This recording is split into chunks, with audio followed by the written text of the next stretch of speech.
Hello everybody and welcome back to Red Eagle Politics. Make sure you guys like this video down below and subscribe to the channel if you are new.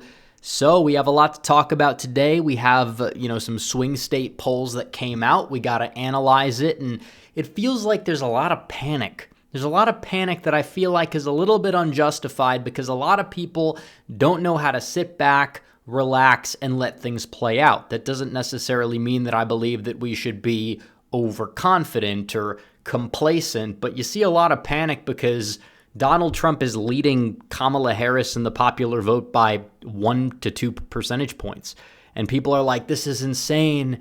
The sky is falling, the walls are closing in. It's not. And it's insane because if you asked people a few months ago, would you rather go up against Biden or would you rather go up against Harris? People would have salivated at the thought of going up against Kamala Harris. But because Biden imploded so bad to the point where I guess he became more unelectable on paper, people are panicking for reasons they really shouldn't be, especially because even back then, they were confident Trump would win. And if you engage in that, you're just getting distracted because it is true, though, I will say, that we need to go out there, define Kamala Harris, as I did in the last video, go watch it, and, just hammer home those correct talking points all the way until Election Day. It should be a cakewalk if we do that.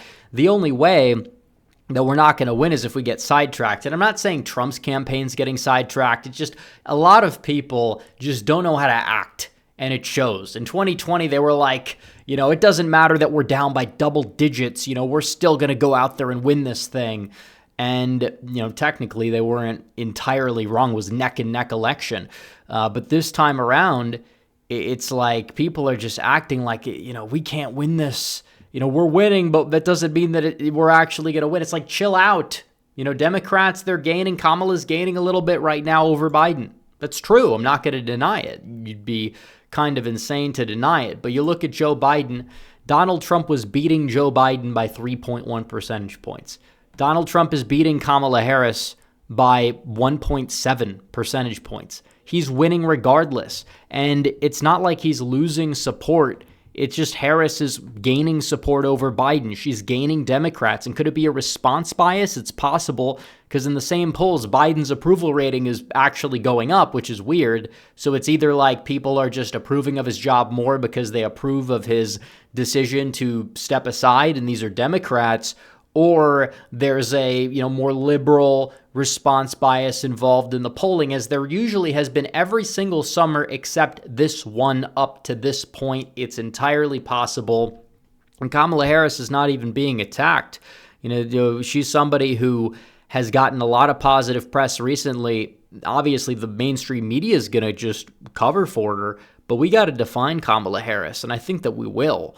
But I'm just saying that all this panic that we see, it's just not helpful. You're not helping anybody by whining about, the Democrats are doing this, the walls are closing in, look at these polls. You're not, going to be sitting up here and saying, it's over. The VP pick's going to change everything. J.D. Vance is getting attacked by liberals. Oh, really? Wow.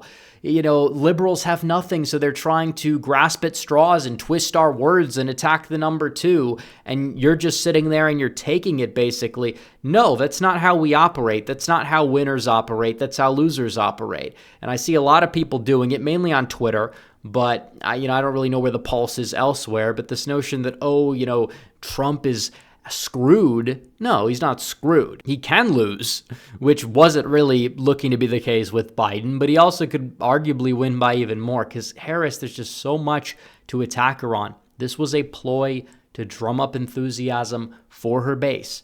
And you look at some of these swing state polls, it's not entirely looking good for her either. Donald Trump in the latest poll in Arizona, he leads by 5 percentage points. That was post-dropout. He's at 49%. In the aggregate in Arizona for this month over Harris, he's at 49.7%. You're not losing Arizona, period, with those numbers. That's a flip already. You look at Nevada, which we haven't seen a lot of polling, but the polls we did see showed Trump doing even better against Harris than he was doing against Joe Biden, winning it by close to double digits. I don't think that's going to hold, but I think, again, Nevada's a state that Trump probably is going to flip into his column. I think Democrats, even on the ground in Nevada, understand that by now. But you look at Wisconsin, a state where polls have been atrocious at underestimating Donald Trump, and he still leads the polls in Wisconsin. Fox News has him up by 1. Emerson has it as a tie. So, regardless of how you look at it, you're like, the walls are closing in because Trump is winning in Wisconsin. And I'm not sitting here and saying that it's a done deal. We got to fight for this election. They're willing to pull out every stop possible, even if it means throwing their golden boy under the bus, as they just did. But there's so much dirt on Harris. These people are still not the most competent people in the world, even though some people want to pretend that she is, to the point where it's like you should be able to go out there and defeat Harris. I don't want to see a lot of demoralization. The polls are closer. Could that be because of a response bias? It's entirely possible. A lot of this is just people on the Democrat side coming home. Donald Trump is not losing support. You want to check him in Wisconsin against Joe Biden. He was at 46. Him in Wisconsin against Kamala, he's at 48.5. So his support's going up, actually. Arizona, he wasn't at 49. He was at 47. Nevada, he wasn't at 50. He was at 47. Michigan, he was at 44%. Michigan, Trump v. Kamala in Michigan, he's at 47.7. This does not include the poll that we sponsored, the poll that we conducted, which Donald Trump himself shared on Truth Social. But Donald Trump leads by 3 points. He's at 49%. The callback sample voted for Biden by 2 in 2020. That's roughly what you would expect in that poll. So you look at this, Trump is up by 3. Yes, I sponsored it. We would have released it regardless of the result, but this is a good result from a poll that was conducted with serious, unbiased methodology, and it has Donald Trump leading by 3 percentage points. Technically, there's a margin of error of 4.4%, but still, he's largely in a good position, according to this poll. That's why we have polling aggregates. My poll's going to go on 538. They're going to put that in their aggregate. RCP, they're a little bit more selective. But at the end of the day, Donald Trump doing well in the state of Michigan, that is relatively a very, very good thing. Technically, the previous poll from Fox News back in April had Trump up by 3. The current poll has it as a tie. But still, this isn't necessarily indicative of how it's going to play out down the stretch. It's a snapshot in time. Democrats are enthused. They have something that's changing. It's a glimmer of hope. Harris is not being attacked doesn't necessarily mean that she's going to do well with independents once the attack ads start hitting the air, which the Republicans were smart enough to not overplay their hand and spend a lot of money attacking Biden. Biden spent hundreds of millions of dollars propping himself up. That's basically money that's down the garbage disposal. There was a lot of Trump attacks in those ads, but it didn't really affect Donald Trump standing in the polls. And technically, against Harris, he polls higher. Just she polls higher than Biden, which arguably, for the meantime, if that doesn't change, it could make this a very hard-fought election. But you're seeing the sugar high kick in, and she's still not winning. She's not winning. Pennsylvania, Trump v. Harris. Donald Trump leads by 3 percentage points in Pennsylvania. He's at 48.3. I believe against Biden, we could look at the polls in Pennsylvania.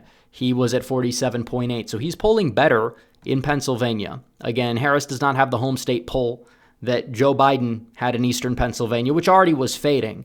But again, a lot of people just haven't really let it settle yet. And Trump is still up in Pennsylvania by 3 percentage points. Even the polls post dropout, he's up by 2 in one. He's up by 2 in another. Fox News, which has underestimated Trump in Pennsylvania, has it as a dead heat tie.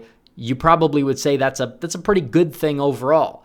You look at North Carolina, not really any polls there. There's a poll from February that had him up over Kamala Harris by 9, but he's probably winning in North Carolina as well. Then you look at Georgia against Kamala Harris, and this is a state I think Harris might be able to do better than Joe Biden, just because I think she enthusiasms black voters, particularly black women, more than Joe Biden does.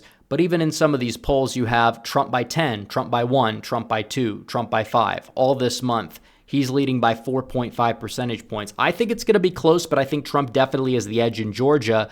Against Biden, the polls showed him up by 4, so he's actually doing better against Harris margin-wise in Georgia.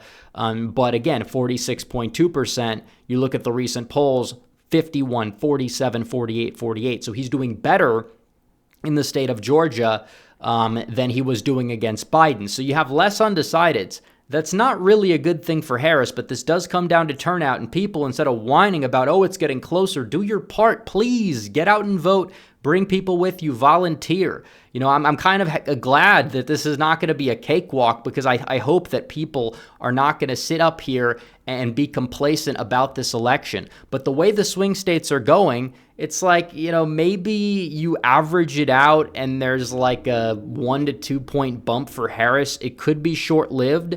The mainstream media is definitely going to try to gaslight the public. But again, public trust in mainstream media has eroded during this presidency to the point where it might not be enough to make the difference. Unless we sit here, whine, be demoralized, and don't vote, then it's going to make the difference. And people are going to blame Donald Trump for that. And they're going to use that as an excuse to get Trumpism out of the party.